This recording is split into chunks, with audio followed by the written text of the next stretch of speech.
Hi, my name is Bobby McGee from Bobby McGee Endurance Sports and BobbyMcGee.com. In a previous show, I spoke about the concept of running easy to go fast, and that the majority of your training should be easy.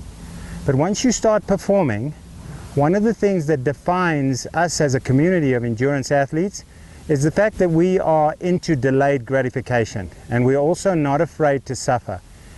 Now, depending on an athlete's ability, you might be a world-class athlete and you might be a complete beginner.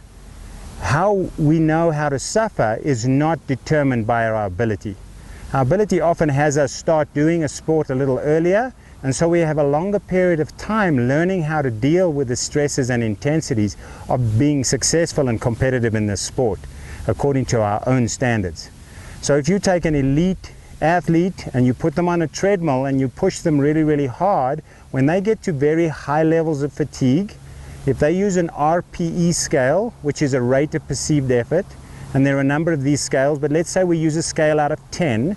In other words, 1 is really easy, almost sleeping, and 10 is we are just about to collapse. We can't push ourselves any harder. We are going to fall over if we do so.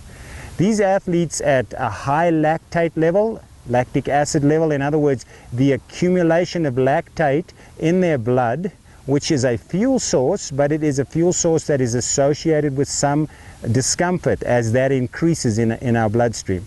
All right, that athlete, the elite athlete that says they are at 9 out of 10, might be producing more than 16 millimoles of lactate in their bloodstream, which is a lot of lactate. All right, in other words, they are working extremely hard.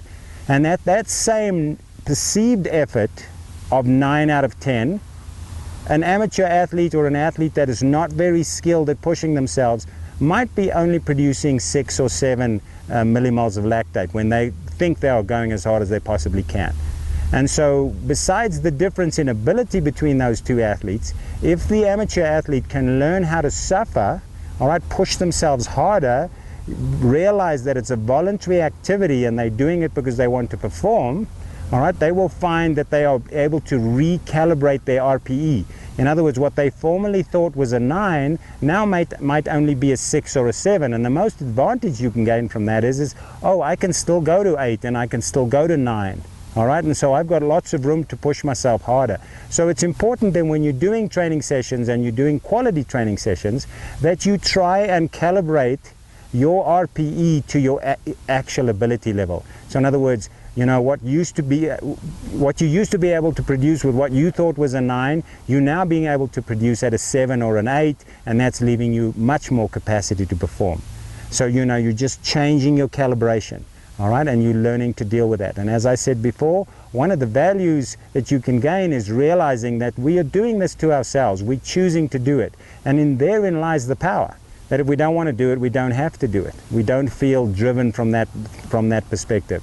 So good luck out there learning to deal with those high intensities. If you've been in the sport for a while, you know exactly what I'm talking about. The harder you can push yourself, the better you perform, and the better your conditioning levels, because you gain so much more from those quality workouts.